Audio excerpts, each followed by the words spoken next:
All right. So I can get started, and then Chris, I'll hand it off to you.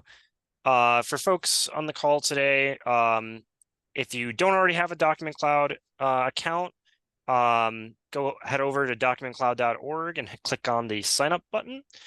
And then very likely, if you haven't been added to an organization on DocumentCloud or you haven't created an organization, you'll have to go through verification. That allows you to upload documents to DocumentCloud and actually, get the full use out of the site. Otherwise, you'll be restricted and you won't be allowed to upload documents. We generally prefer to verify organizations and not just individual freelancers, but we do in some cases with strong background. But I'll hop into kind of how that workflow goes through right now. And also when you log in for the first time, how to get to your account settings, how to change your things like your email, and also create an organization if you're going through the verification route now. So I'll share screen. Chris, can you just verify that you can see my screen? Great. Yes. So when you first log into DocumentCloud, if you're an unverified user, this is the new DocumentCloud, mind you. When you first log into DocumentCloud, in the upper, will it still be in the upper right-hand corner, Chris? I Yes. don't know. There will be the upload documents button will be grayed out, and there will be a prompt for you to go through verification, which will direct you to a verification Airtable form. Where you'll have to plug in some details about your use case and kind of prove your credentials to gain access to the DocumentCloud portal. So when you first log in the upper right-hand corner, there's a couple menu items that you should be wary about. The most important one is your user dropdown settings.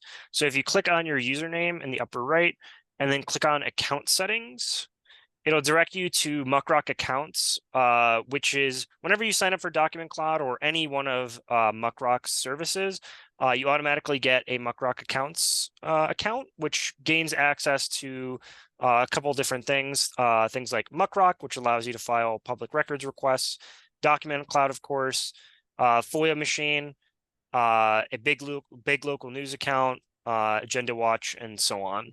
There's just constantly services being added. If you're on this page and you're seeking to either join your organization, let's say you already know that your newsroom has an organization on MuckRock, you just haven't been added yet and you want to be requested to be added, or you've started a new newsroom and you want to go through the verification process, you click here where it says view all organizations, and then you type in to search your newsroom. So for example, if I'm trying to join the MuckRock staff or the MuckRock alumni and friends, I click here and it gives me access to who are the admins in the organization that I'm looking at. So if it's a small enough newsroom, you might be able to just ping them and have them send you an invite directly to your email. Or you can click on the request to join button to join the organization, which will prompt the admin to add you to the organization. And then you'll see here whether that organization has been verified or not yet. If you're trying to create a new organization, let's say the organization hasn't been created on MuckRock Account Services yet, you type in the name of the organization. Generally, it'll tell you these are the names that are similar enough. You click create a new organization. You type in the organization name. You click on create organization. It might tell you that, hey, there's another newsroom with a similar organization in the past. Are you sure you're not trying to join one of these? If you're certain that it's not one of the specified above, then you click create organization, and then you would go through the verification form to fill out so that you can get verified on DocumentCloud. If you're trying to edit information about your DocumentCloud account, including your name or username or email address tied to your DocumentCloud account, you would click on edit profile here.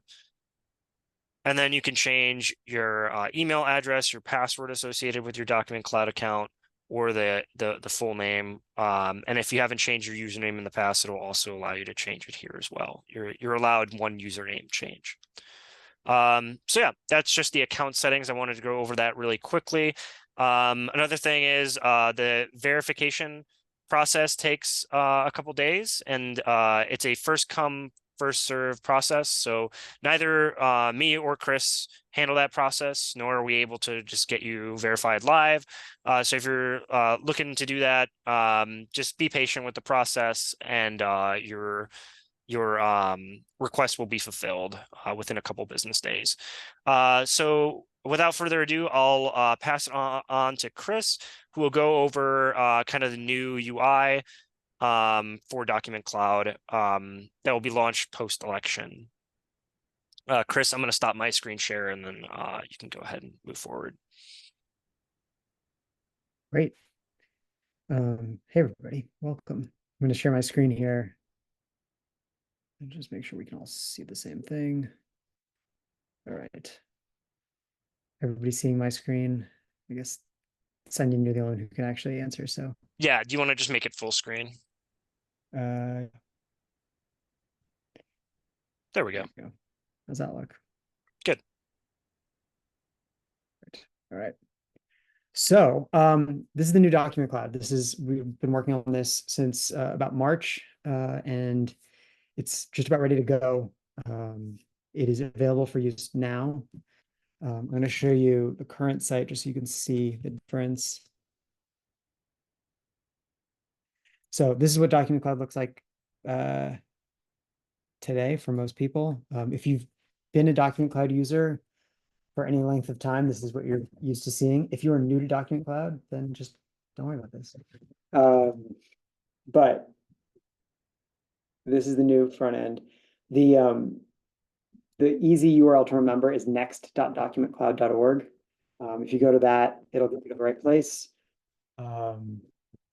And you can dive right in. It's public. It's the same data on www.documentcloud.org and next.documentcloud.org. It's just a different front end. So they both run off the same Document Cloud API. If you're logged in one, you're logged in both. So just use that. But we'd love to hear from you. We'd love to hear what you think is using it. And if you run into bugs, tell us that too. And so actually, I'm going to show you the first thing and thing that I hope you'll use frequently is this feedback button. So up at the top right, if you run into something and you're like, I think this is working right, you can send us a comment. You can report a bug. You can just ask a question. You can do it anonymously if you want. But I would love to know who you are just so we can get in touch with you later and say, hey, we fixed that thing that you pointed out, or we're glad you liked this, or tell us more, or whatever. I promise we don't share this with anybody outside of MuckRock. But it's also totally fun to be anonymous if you want to. So yeah, please use the feedback button. I'm going to show you that again at the end, but I want to show that first. So new DocumentCloud. This is we are going to start. This is the search view. So when you first log in, the default view is the search, and it's going to show you all of your documents. So this is everything I've uploaded, public and private. This is just my public documents. This is private. This is MuckRock's documents. Hopefully there's nothing in here that shouldn't be shown. Realize we're on a recorded call and I'm showing private documents. But this is all my documents. There's nothing here that's secret. So, and this is everything that is public on DocumentCloud. If you ever just want to see documents in the news, for example, if there's an indictment of someone, some public figure that you want to read, it's probably in here. So I tend to, whenever there's like a good document in the news, I'll go to this URL and find it. And then post it on the socials. But yeah, this is all the same search that has been in place. I'm just going to search Boston because that's where I live.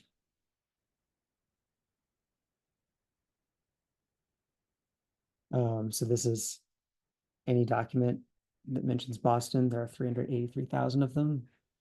So you can see pages that mention it. You can go to the document. Let me just pull this up. So this is I don't know who uploaded this, the Globe, somebody at the Globe. So this is just an old speech that Marty Walsh gave in 2015. It's not that exciting, but it does have a lot of notes in it.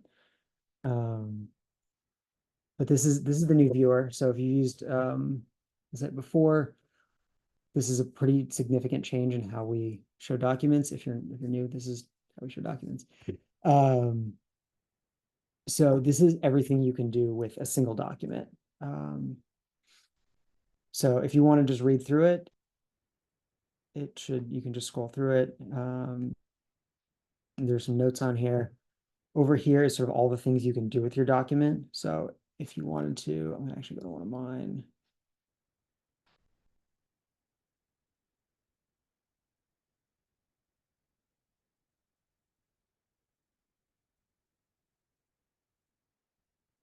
So this is just a test document that I can use and mess with, and nobody's relying on it.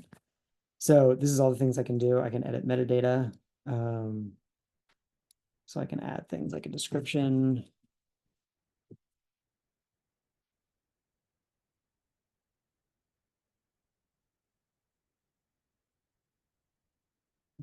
I'm going to share search engines. I'm going to share this with my organization instead of making it public. Actually, I don't have a published URL. I'm going to just save this. And that'll update.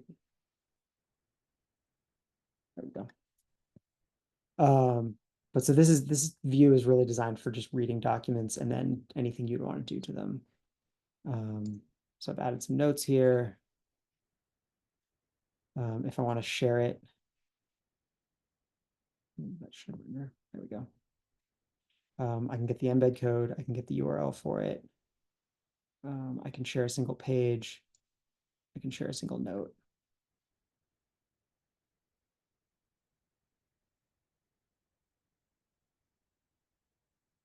I can get to the original file. I can reprocess it, which just means run it through all of our backend process again. A couple of reasons why you might want to do this. If you want to run it with a new OCR engine, I can do that. I can run it with Textract. I can force OCR. So this document happens to have text embedded in it. Our normal process just pulls that text out. If I want it to actually go through OCR, I can force it to do that. I'm not going to do that right now. If I want to delete it, I can delete it. I'm not going to. I can also run add-ons on it. I'll come back to add-ons. And then I can see just sort of basic metadata. So I uploaded this. This is my organization. It's just my personal org. This is when I created it. I updated it today. So yeah, this is all, we've tried to organize the site into all the actions you can take should be on the right side or up here. And then anything that sort of takes you to other places is going to be on the left. So I could just highlight this note. I can see other things that are tagged in this, and I can go into a project. I can also read text. This is the extracted text from this document. I can look at the pages individually and jump to one. And I can look at notes by themselves.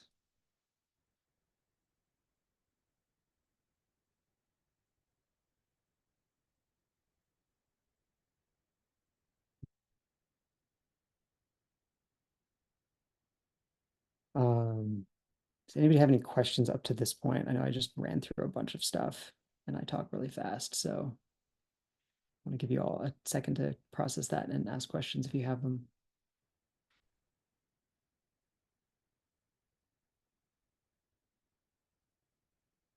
All right, seeing no questions, I'm going to keep going.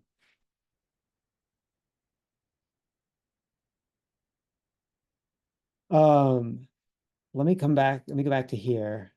I'm going to upload a document just so you all can see how this works. There's a couple ways to upload. If I drag a document into here, it'll kick me over to the upload view. I can also just hit the upload button. There we go. So all of this is the basic metadata that you can set for a document. You set it over here. And whatever documents you upload at one in each batch get the same metadata. So other than title. So I'm going to pick one. I'm just going to use this test document that I have. So a couple of things. You'll notice that it took the title and it turned all the underscores into spaces. It'll also like split capital letters that look like they're together. It'll try to intelligently split titles into words, so you don't end up with these long titles that are all one word. It'll also strip off the extension. If you want to change it, you can edit it in here. I'm just going to add this because I have a copy of this already. I can do multiple files. I can add it to a project if I want. I'm not going to. I can set the OCR engine. This one also has text embedded, so it won't OCR by default, but I can force it. I should premium user. I can enable revision control if I'm a premium user, which I should be. And then I can upload it. I'm going to make this public.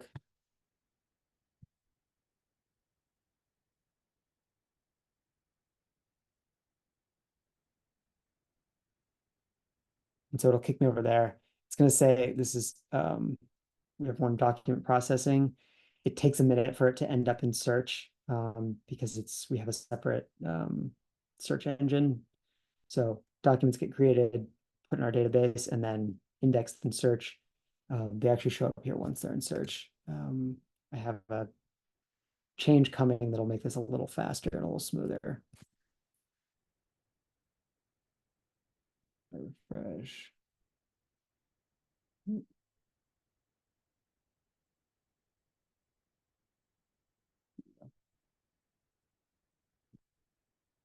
So here's the document I just uploaded. So here it is. And the text is embedded, so you can highlight it.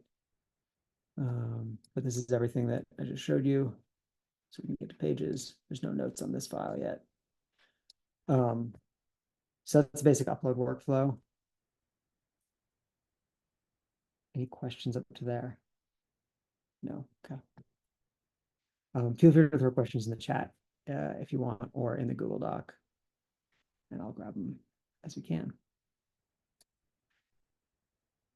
All right, let me show you how to add notes to a document, because that is something that sort of one of the key features. So up here we have a couple of buttons here: annotate and redact. I am going to just add a quick note here.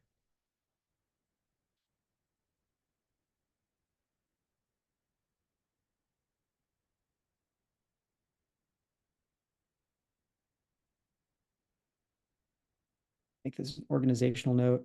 You'll note that we use colors to indicate levels of access. These should be pretty consistent, but let me know if you have trouble seeing that. Once I save it, it'll be there. I'm still in annotation mode. This is a change from how the current site works. On the current site, every time you add a note, it kicks you back to reading mode. So now you stay in this until you're done, until you hit this done button.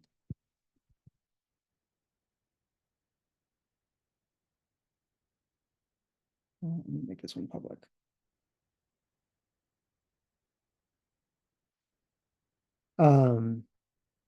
So that's annotation. That's if I decide I want to edit a note, I can do it here. Once I click, if I'm in annotation mode, when I click on a note, it opens it in edit mode. And so I can do things like change the access. I can delete it. Just gonna save it.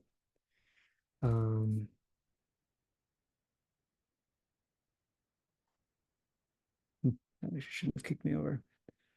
And then last thing I can do is I can redact. So redaction is a sort of special kind of editing in that it is there's no way to undo it. So if I redact, I'm just going to redact something up here. Oops. Once I hit this save button, it's going to give me this warning and saying this is gonna reprocess the page. It actually burns that that black box into the document itself, and it re-extracts the text. So any text I cover will not actually be searchable anymore. So this is something that you can use. I'll show you what happens. There we go. If you get a document that has like somebody's personal information, which we have all sometimes gotten, social security numbers, addresses, whatever. As much as we fight redactions in our FOIA responses, we sometimes have to actually redact the things we have for people's safety and for our own. And so you can use this. You see this a lot if you're covering any kind of policing issues. Court documents tend to contain more information than you would want to have publicly out there. So use it with care. One thing that you can do is you can turn on revision control. So I'm going to enable revision control. Oops. So now that revision will include this redaction, but if I make more redactions or do something like change it through the API, if I delete a page, I would still have an old version that I could get to and either restore it or upload a new version. So I can at least see what I did and not lose information. Trying to think what else is worth showing over here on writing. I think that's it. Oh, I can add this to a project. So I'm just going to add this to test project. So now it's in a project. If I want to create a new project, I can do that here. So this is now in a project. I'm going to add some tags and data.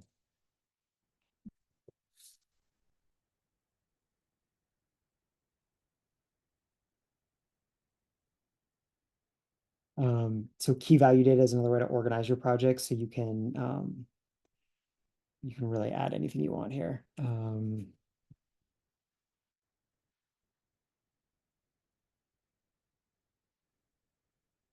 you can add the same field more than once.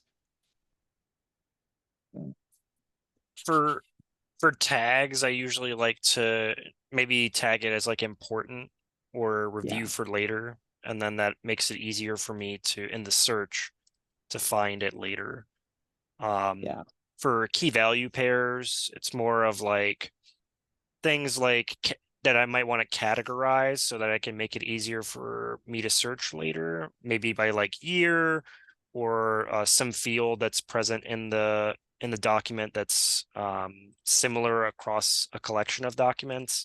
One of our members of our editorial team pulled out officer names from each report, and then from every like police report, and then used key value pairs so that like later on he could find, let's say, all the documents whose officer assigned was Officer Lee or something like that. That's a good use of key value pairs. Yeah. Yeah, and you can have the same key more than once, and it'll all just be grouped together. So I gave this subject, I gave it 2 different subjects, and I gave it 3 different tags. And the API just handles that. So and the site knows how to deal with that. Trying to think what else is in here. Oh, and then search. This is a really simple text search. It just highlights the word wherever it finds it. We'll probably add more to that. It does not actually go back to the server. So it does it all in the browser.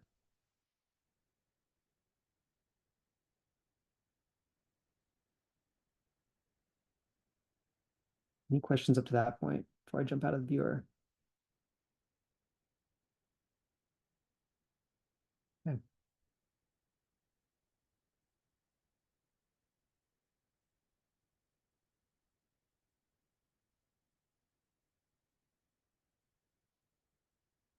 What's next on our agenda? We should have upload. All right, let's look at add-ons because add-ons are exciting. Actually, I'm going to look at projects first just because projects are simpler. So projects are a way to group your documents, and you can make as many as you want, and you can put as many documents in them as you want. They're also a way to collaborate. So you can add people to projects and they have access to those documents. You can give them different levels of permission, and you can also embed projects. So I'm going to go to just this example documents project. This is just where I've been collecting any kind of weird documents we want to test.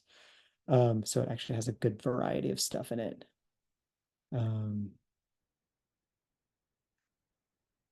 So as you can see, I've got a bunch here. I'm actually going to take this one. Oops. So I can look through this. It's just a random collection. I've got people who have added to this project. And then over here, I've got the project metadata itself. So let me start with, if I want to edit this project, I'm going to make this project private for just a second. So now it's private. Make it public again.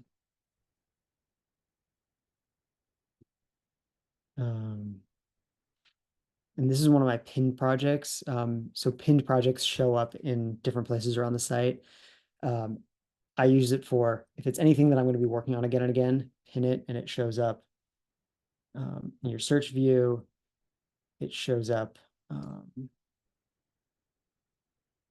It doesn't show up here, sorry.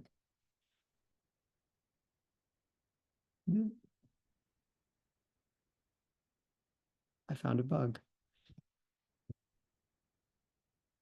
Pin projects will just show up in search and make it easier for you to find them later. I'm going to report a bug since I just found one.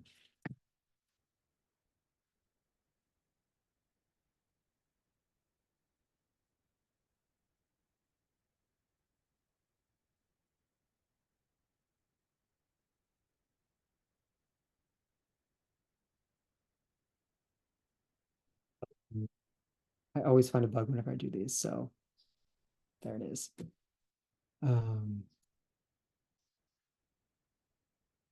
So back to projects. Collaborators are probably the most important part of projects because that's who can see it and who can't. So let's see. I'm going to kick Dylan out of this project and then I'm going to add him back in. So if I just want to remove him, I set it to this, hit save, and Dylan is out. I made a mistake. I want to add him back in. Poor Dylan. He's my test user on everything. So he's been added and kicked out of this project more times than I can count. I'm going to add him. I'm going to add him as a viewer. So now he's back in. This is who can view. This is who can edit the project and its documents. I decided I actually think Dylan deserves edit access. So I'm going to set him as an editor, save it. He now has edit access. I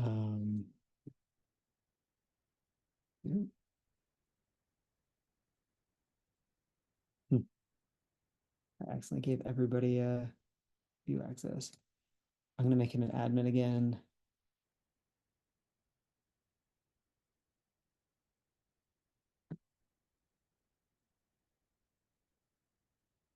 I'll file another bug report because I found another one.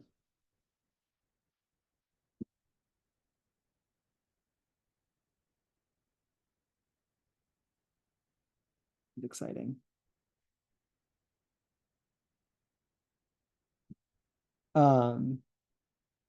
So I think what else to show you.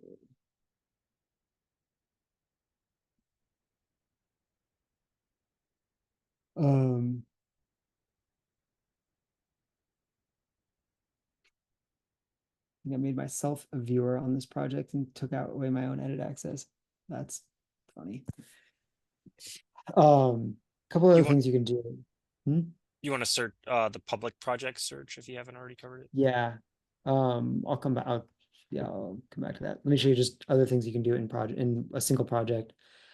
If I want to do bulk actions on something, you can do this from search. You can also do it from projects. So if I wanted to do something with everything in this project, you can bulk delete everything. You can add things to a project, reprocess.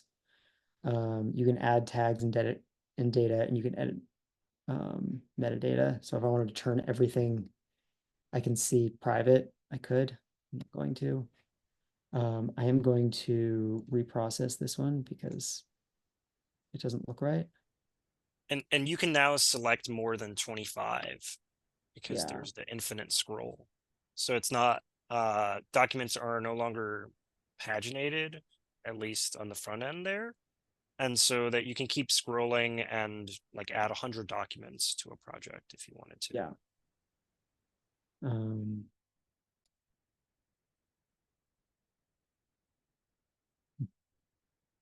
Um, so let me get back to, let me show you all of projects. So this is all the projects. These are all anything that I either created or shared with me.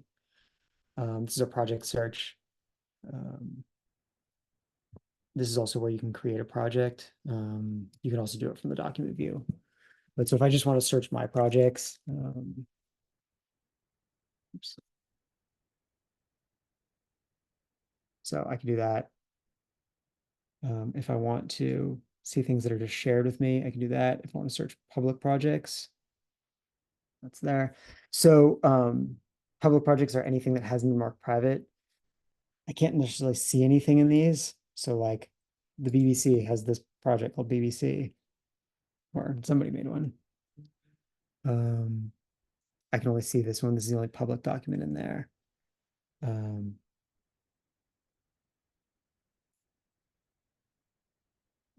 I don't know what's in these, but I can see that there is a project that has this name. When you create a project over here, you have the option to make it private and also to pin it. If you don't want somebody searching your projects by name, make it private. But even if your project is public, if the documents in it are private, nobody can see them unless they're in that project.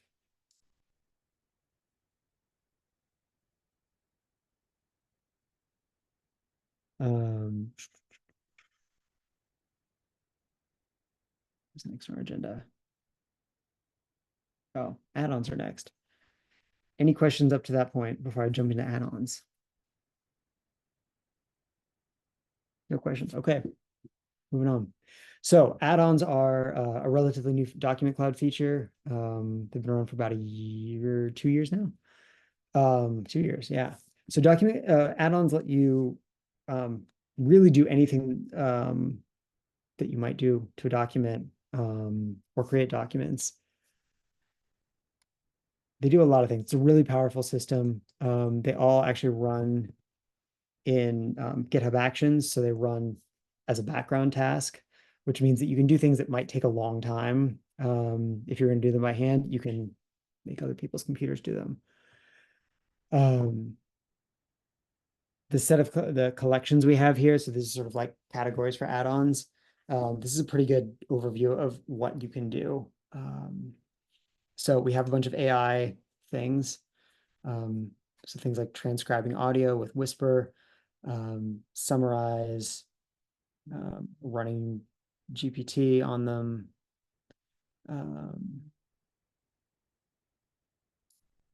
Analysis, doing things in bulk, exporting, so taking things out of DocumentCloud. extraction. So this is actually getting things out of individual documents. Things like Things tables or OCRing yeah. documents with different engines, or tagging documents that contain particular types of data that's under extract. Things that operate on files, and then just monitoring things. So scraping, Klaxon's a popular one. So most of these, if you are a DocumentCloud user, they're free to run. A few of them are premium, and so you have to have a pro account to use them. Mostly these are things that cost us money to run, and so you need to pay for them. But they do some powerful things. A lot of different kinds of OCR engines that use AI or use some kind of service that you need to pay to use. They tend to be premium. Some of these are really powerful in terms of what you can, how well they can, what kinds of operations you can do on a document. And then let's see, anything that I've pinned is here. I'm sorry, is here. And then featured are things that just the MuckRock staff has flagged as you probably want. If you've never looked at add-ons, these are a good place to start. So Scraper, Transcribe Audio, Klaxon, Bad Redactions, and Email Archiver are all our featured add-ons right now. These might change, but these are sort of like, if you're not sure what to do with add-ons, start with the featured ones and look through those and see what you can do, and then look through all and see what else is there. I should also say Sunyan has written like half of these that are on the site because he's a machine, and he's also sort of the resident expert on what you can do with add-ons, just because he's written so many of them. Let me go over here and just show you a couple of these because these are a sort of good illustration of what you can do. Oh, the other thing on this over here is you can schedule add-ons, and this is previous runs. So this is, I've run Klaxon on a lot of things. So this is all my Klaxon runs. Scraping. Yeah, that's all I have scheduled right now. So let's go scrape. What should we scrape? Should we scrape the Supreme Court? We do that a lot. Let's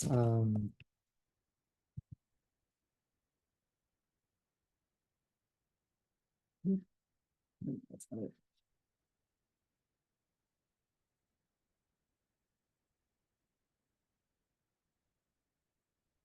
All right. Let's scrape the Supreme Court today. Unless anybody has a favorite state Supreme Court that you want to scrape.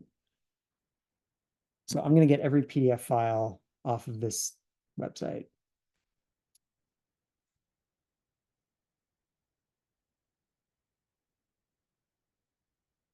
So I just give it the URL. I give it a project name. If this project exists, they'll go into that. If it doesn't exist, it'll get created. Pushing to Filecoin and IPFS. This basically creates it distributed storage. It makes it so they're robust against deletion. You can add keywords. You get notified if you want, if there are new documents. Crawl depth is just how many pages we go through. This actually should stop it too. The access level that I want to set things to. Make these public. If you have a Slack webhook, if you have a webhook for a Slack channel, you can do this. I don't use this very often. I'm going to use this. I'm going to do this once.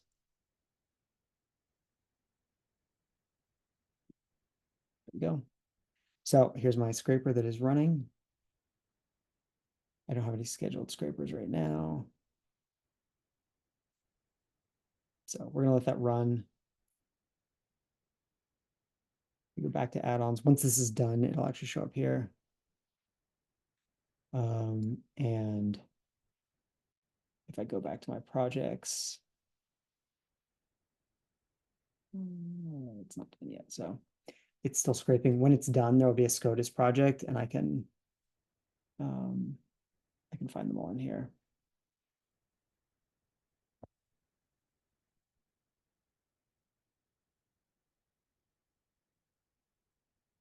There it is.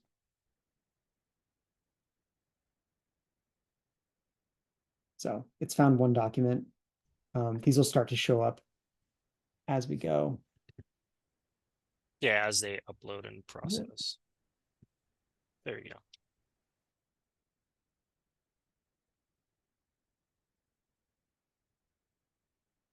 I didn't delete all these because I already have most of these. So back to add-ons, if I now that I have scraped them, if I wanted to say run GPT Playground on them, I could do this and those will already be loaded. My search results will be in here. If I wanted to search different projects to run on this, I'm going to search Boston again.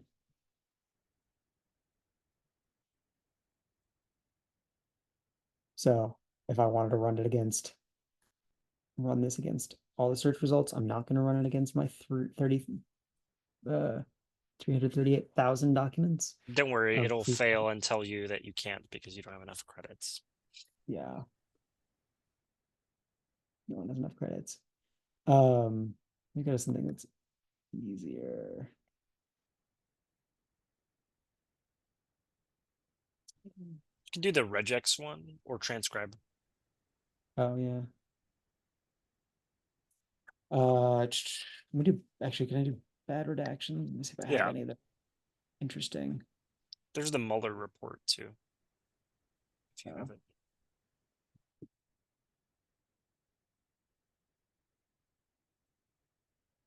See if I can spell Mueller.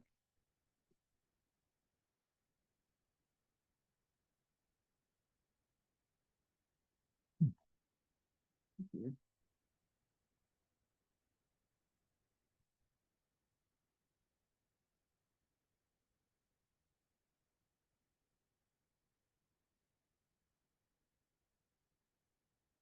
Yeah, that's a good one.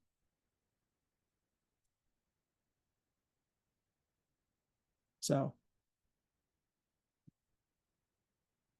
I'm gonna run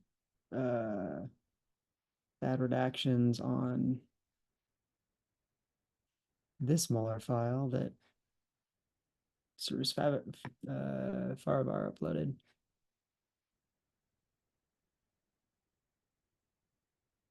So that's running.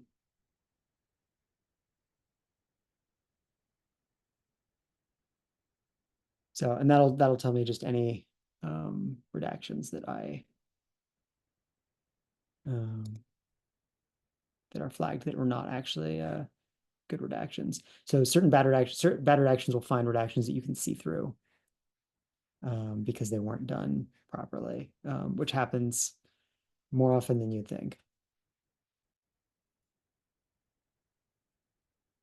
Or even just incomplete redactions. They didn't fully cover the letter, and then the bad redactions library will make its best guess. And sometimes Yeah. that's useful. Yeah. This one didn't find any, so that's the one I just ran. I think what else to show you on add-ons.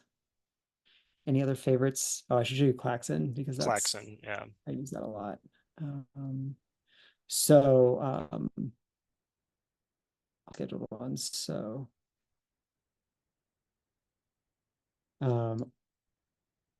this one, I just set one up to watch the Supreme Court opinions. This is the page it's looking at. It's actually looking at this element. So for any of you that watch Supreme Courts or watch, state Supreme Courts and you're waiting for like certain opinions to drop, this is a good way to do it. It will grab it and it'll tell you what has changed. I'm actually going to show you. I used it to watch OpenAI's structure. I'm going to re-enable that one. Is that one?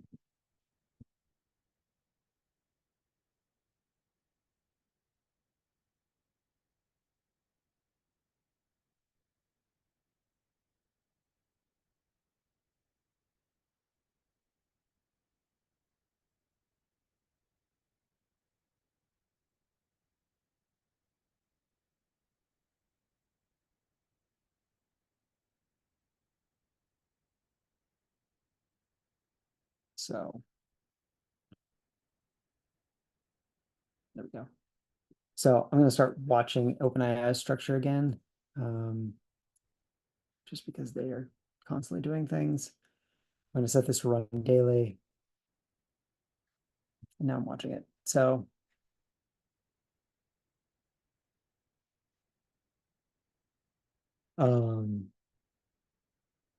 yeah, it's so that'll run and it'll actually email me every time that page changes. I've run it for a bunch of things. I ran it against this site. This is there's a grappling tournament that happened over the summer, and I watched just the competitor list to see people getting added and dropped. And that ended up being really useful. I've used it to watch. I watched the California wildfire or U.S. wildfire statistics for total area burned per year. I use this for a lot. If you just need to like watch for changes on a web page, Klaxon is incredibly useful for that. And I'll show you. Let me show you what that looks like.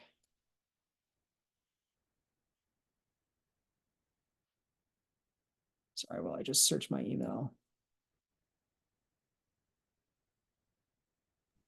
Hey, Chris, we're almost at the top of the hour, so I'm just going to invite folks to drop any questions they have in the chat, and then we'll extend for another 5 minutes or so. Yeah, If folks have any questions at all, feel free to drop them in the chat or in the document that I linked to earlier, and we can either answer it on call or follow up with you via email. so this is just a page showing the difference on wildfire statistics. So this is just a page that I'm watching on Klaxon. Really not much has changed on this one. It's just something on their logo. Anyway, that's actually all I have. So if you have questions, I'm here for you.